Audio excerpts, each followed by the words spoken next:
Haleluya, selamat pagi Bapak Ibu saudara sekalian, keluarga besar GPDI El Shaddai.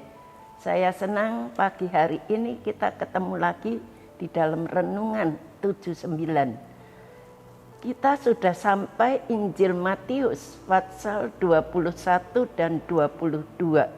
Saya akan membacakan dalam Injil Matius pasal yang ke-21 mulai ayat yang ke-28 sampai ayat yang ke-32. Demikian bunyi firman Tuhan. Tetapi apakah pendapatmu tentang ini? Seorang mempunyai 2 anak laki-laki. Ia pergi kepada anak yang sulung dan berkata, "Anakku, pergi dan kerjakan hari ini dalam kebun anggur." Jawab anak itu, "Baik Bapak," tetapi ia tidak pergi. Lalu orang itu pergi kepada anak yang kedua dan berkata demikian juga. Dan anak itu menjawab, "Aku tidak mau." Tetapi kemudian ia menyesal, lalu pergi juga. Siapakah di antara kedua orang ini yang melakukan kehendak ayahnya? Jawab mereka, "Yang terakhir." Kata Yesus kepada mereka, "Aku berkata kepadamu, sesungguhnya pemungut-pemungut cukai dan perempuan-perempuan sundal akan mendahului kamu masuk ke dalam kerajaan Allah. Sebab Yohanes datang untuk menunjukkan jalan kebenaran kepadamu, dan kamu tidak percaya kepadanya. Tapi pemungut-pemungut cukai dan perempuan-perempuan sundal percaya kepadanya. Dan meskipun kamu melihatnya, tetapi kemudian kamu tidak menyesal dan kamu tidak juga percaya kepadanya." Nah, dari perumpamaan ini kita melihat bahwa bangsa Israel itu adalah bangsa pilihan Allah, putra sulung keselamatan daripada Allah. Wajar kalau orang Israel pada waktu itu merasa bangga, dan mereka juga merasa sombong karena status mereka itu adalah bangsa yang dipilih dan putra sulung keselamatan. Mereka merasa bangga tentang hal itu yang sudah terbukti dan teruji selama ratusan tahun. Sejarah bangsa mereka, tetapi status yang diberikan kepada bangsa Israel itu bukan jaminan. Karena Nabi Sefanya melontarkan kritik bahkan kecaman pedas kepada bangsa pilihan Allah itu. Kalau kita melihat di dalam Sefanya pasal yang pertama itu dikatakan ayat yang kedua, pasal 1 ayat 2, "Aku akan menyapu bersih segala-galanya dari atas muka bumi. Demikianlah firman Tuhan. Aku akan menyapu manusia dan hewan. Aku akan menyapu burung-burung di udara dan ikan-ikan di laut. Aku akan merebahkan orang-orang fasik dan akan melenyapkan manusia dari atas muka bumi. Demikianlah firman Tuhan. Aku akan menggoncangkan tanganku terhadap Yehuda dan terhadap segenap penduduk Yerusalem. Aku akan melenyapkan dari tempat ini sisa-sisa Baal dan para imam berhala. Juga mereka akan sujud menyembah di atas sotoh kepada tentara langit, dan mereka akan menyembah dengan bersumpah setia kepada Tuhan. Namun di samping itu bersumpah demi dewa Miklom. serta mereka berbalik daripada Tuhan yang tidak mencari Tuhan dan tidak menanyakan petunjuk-petunjuknya. Ayat 7, berdiam dirilah di hadapan Tuhan sebab hari Tuhan sudah dekat.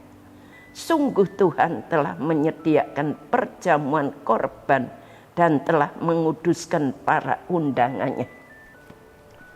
Kita melihat bangsa Israel yang sombong itu ditolak oleh Tuhan karena mereka merasa bahwa mereka itu adalah bangsa pilihan, putra daripada putra sulung keselamatan yang Allah berikan.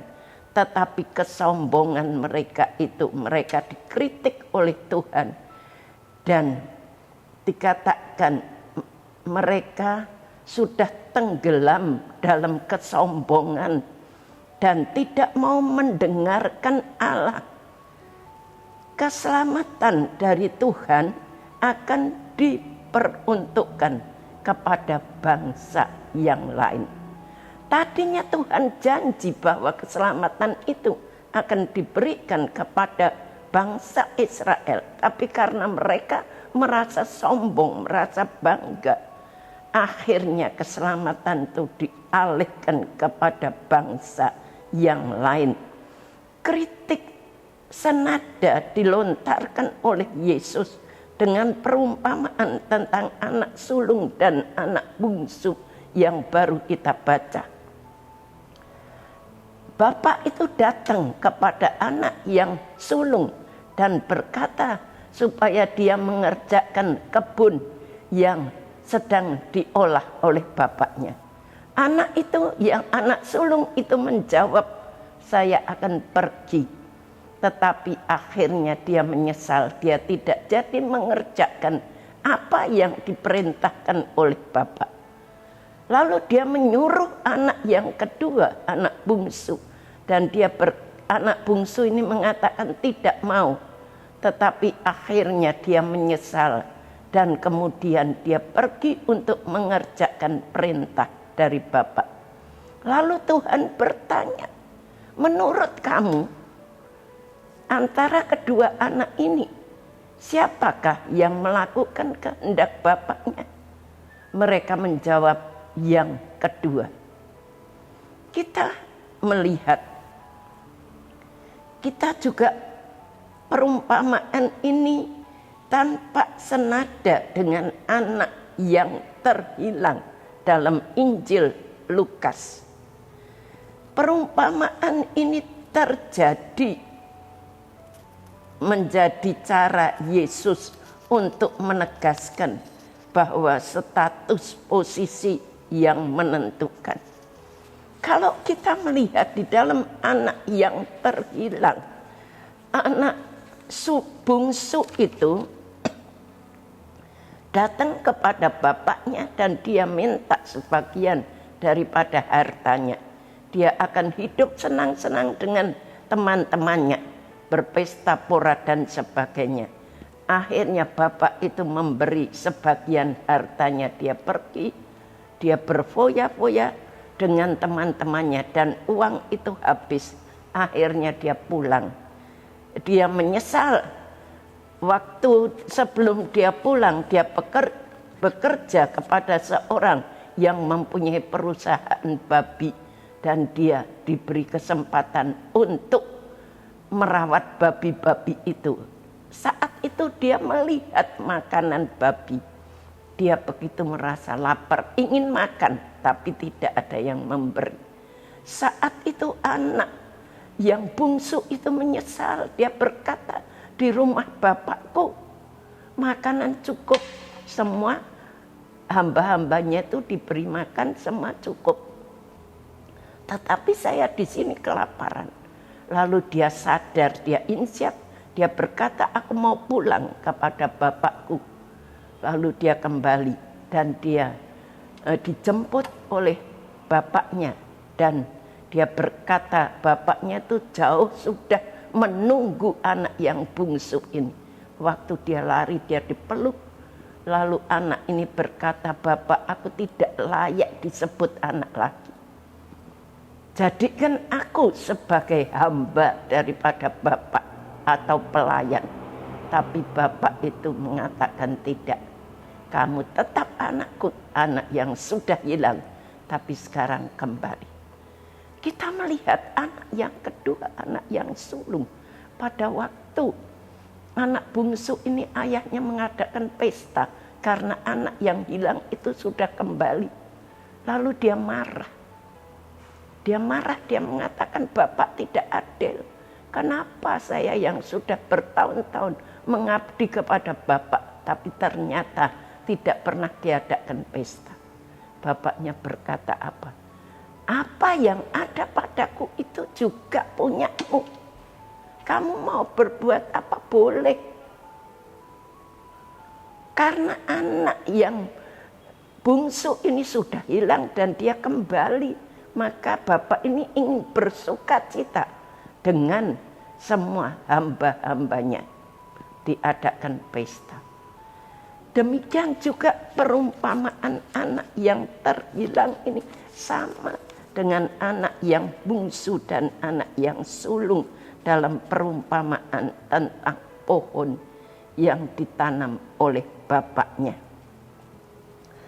Posisinya kita mengatakan Yesus menegakkan bahwa status atau posisi yang menentukan. Dalam kisah keselamatan, Allah lebih berkenan kepada mereka yang telinganya terbuka pada sabdanya. Seperti ditulis di dalam Mazmur 1, berbahagialah orang yang mendengar dan merenungkan firman Allah. Berbahagia itu yang Allah minta. Allah minta supaya kita selalu mendengarkan firman Tuhan dan yang melakukannya. Dan kita melihat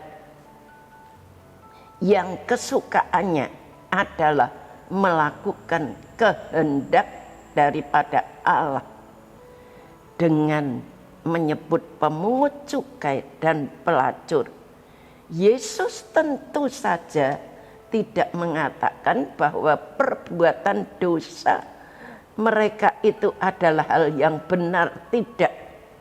Tetapi yang terjadi penekanan Yesus di sini adalah Tuhan mau mendengarkan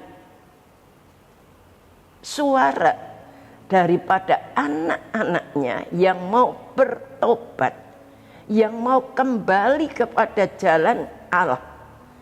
Ketika hati dipenuhi dengan kesombongan, kita merasa sombong, saya sudah diselamatkan. Kalau kita melihat orang kafir, kamu tidak diselamatkan, kita merasa sombong. Tetapi dalam setiap perbuatan kita, sudahkah kita melakukan kebenaran daripada firman Allah? Sudahkah kita mendengar firman Allah? Bagi siapapun untuk terlibat dan membawakan berkat. Sebaliknya hati yang tidak punya sandaran, yaitu tidak punya kebanggaan tentang firman Tuhan, tentang Yesus. Dia yang mau membukakan ruang hati yang dapat dipenuhi oleh kuasa Allah. Itulah yang melakukan kehendak daripada Allah. Itulah yang akan dibenarkan oleh Allah.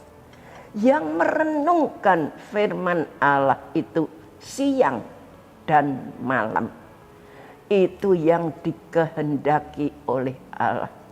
Jangan kita mengatakan saya sudah 50 tahun ikut Tuhan, saya ini pasti selamat. Tidak.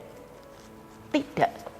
Dalam Mazmur 1 tadi dikatakan, tetapi ayat 2, tetapi yang kesukaannya ialah Taurat Tuhan, dan yang merenungkan Taurat itu siang dan malam.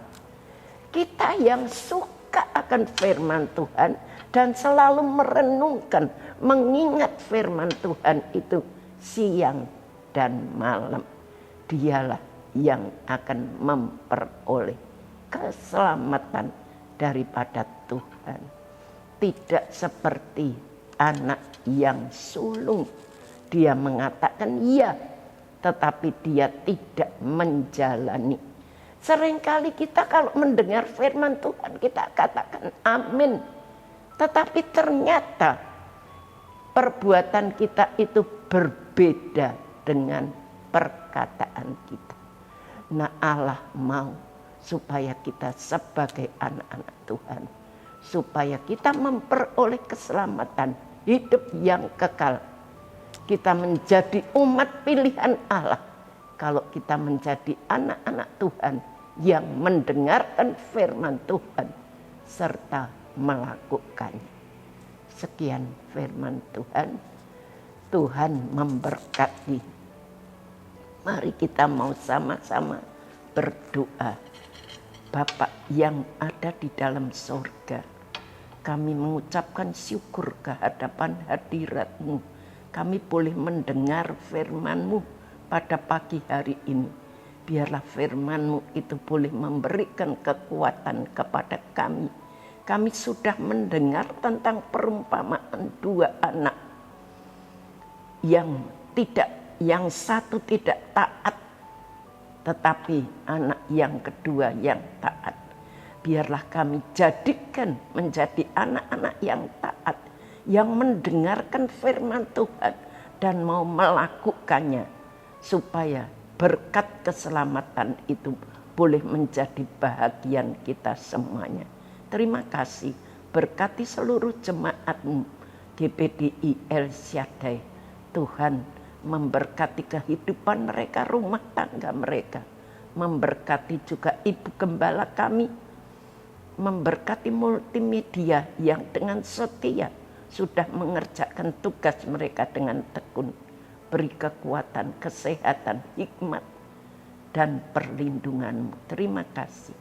Kami mau memasuki pagi yang baru ini di dalam nama Tuhan Yesus Kristus. Haleluya. Amin.